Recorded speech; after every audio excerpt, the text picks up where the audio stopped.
નમસ્કાર, હું છું આપનો રણજીત મકવાણા અને આપ જોઈ રહ્યા છો પીટીએ ન્યૂઝ. વાત આજે એમ કરવી છે કે જાણે ગુજરાત અને ગુજરાતનું સાહિત્ય એ દેશમાં અને વિદેશમાં ખૂબ વખણાય છે. હમણાં થોડા દિવસોથી જે ડાયરાઓ કરતા અમુક ગાયક કલાકારો છે તેમના વચ્ચે વાક યુદ્ધ છેડાયું છે. હવે આ બધા એવા સાહિત્યકારો છે કે જે ગુજરાતની અસ્મિતાની વાતો કરતા હોય છે, ગુજરાતની ખમીરોની વાતો કરતા હોય છે. ત્યારે આપણે સાંભળીએ કે ગુજરાતના કલાકાર સાગર પટેલ અને કાજલ મહેરિયા વચ્ચે જે બનાવ જે ચાલી રહ્યો છે તેના બાબતે તે બંને શું કહી રહ્યા છે સાંભળીએ. જય ઉમિયામાં. આજે હું આખા પાટીદાર સમાજને એક વાત જણાવવા માંગુ છું.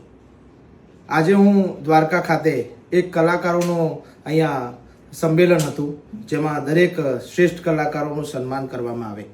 આજે હું અહીંયા આવેલો ત્યારે હું જ્યારે સ્ટેજ ઉપર ગયો ત્યાં એક કોક કલાકાર કાજલબેન મહેરિયા કરીને એનું નામ છે. એમને મારે ખૂબ કંઈ પરિચય નથી. કોક વાર કદાચ કોઈ સ્ટેજ ઉપર આપણે મળ્યા છું, પણ અંગત મારે એમને કોઈ પરિચય નથી. એમ છતાંય એમના મનમાં મારા વિશે શું અધ્યાવેદ હશે, એમને મારા પ્રત્યે શું ઈર્ષ્યા ભાવના હશે, તે આ પાટીદાર સમાજના ઉમિયામાના ભગતને કદી મેં મારા શબ્દ મારા મોઢેથી કોઈ દાડો અપશબ્દ મેં ઉચ્ચાર્યો નથી.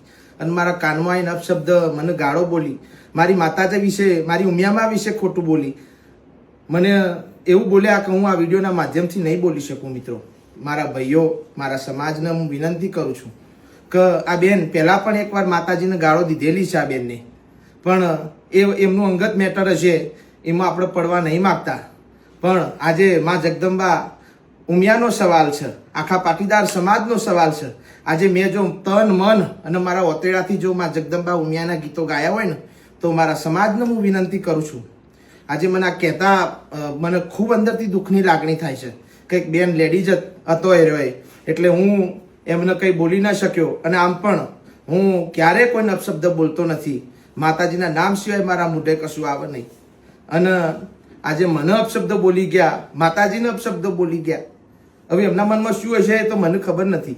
હું ક્યારે એમને મળ્યો નહીં, એમને મારા ફોન ઉપર કે ફોન નંબર કે કશું આપણી એમને મારો કોઈ કોન્ટેક જ નથી. પણ મિત્રો, આજે હું તમને કહું છું કે આવા બેન કે જે આપણા સમાજના ઉમિયા માતાજીના ભગતને આવું જો કોનમાં બોલી જતા હોય, તો તમે તમારા ગામમાં એમને પ્રોગ્રામ કદી ન કરવા દેતા, તમારા ગામમાં ન આવવા દેતા, અને લખાયેલો હોય તો એ કેન્સલ કરજો. આટલી મારી નમ્ર વિનંતી છે. અને અમેરિકામાં રહેતા, કોઈ પણ બહારની જગ્યાએ રહેતા, કેમ કે આ બેન તો પહેલાં માતાજીના મને બોલીને ગયા, એના પછી મેં એમને રિસર્ચ કર્યો, મેં એમને સાંભળ્યો, ત્યારે કોઈ એમના માતાજીના એવા ગરબા છે નહીં, અને સંસ્કૃતિને આગળ વધારે એવા ગરબાએ છે નહીં.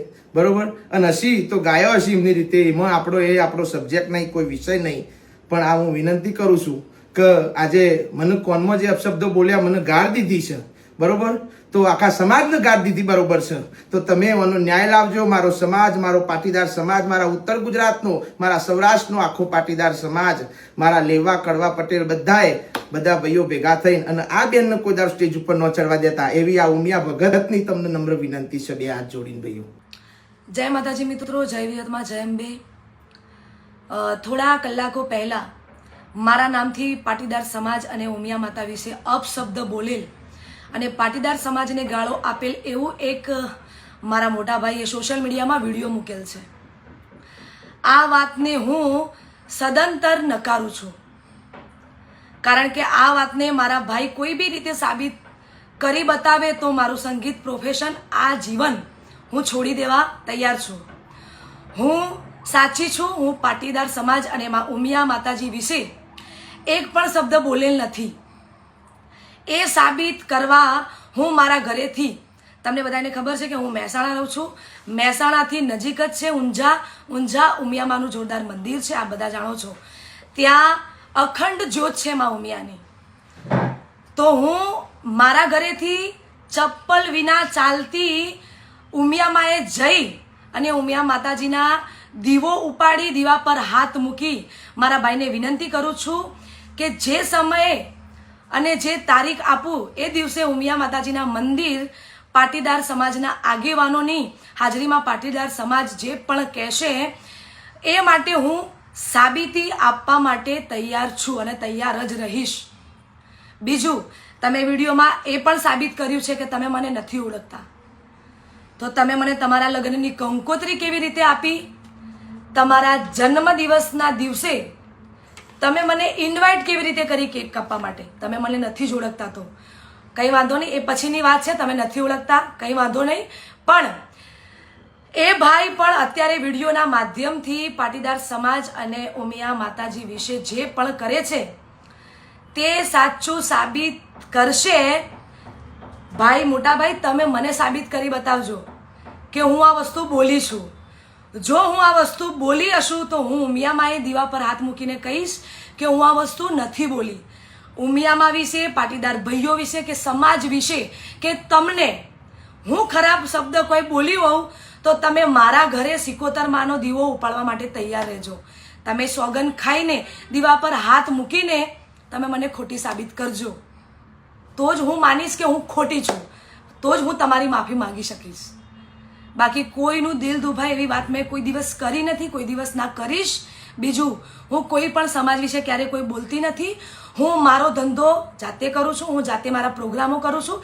તમે તમારું કરો. હા, વિડીયોમાં તમે એક બી એવી ચોખવટ કરી છે કે કાજલબેન મહેરિયા કેવા ગીતો ગાય છે, તો મારા ચાહકોને ગમે છે એવા ગીતો ગાઉં છું.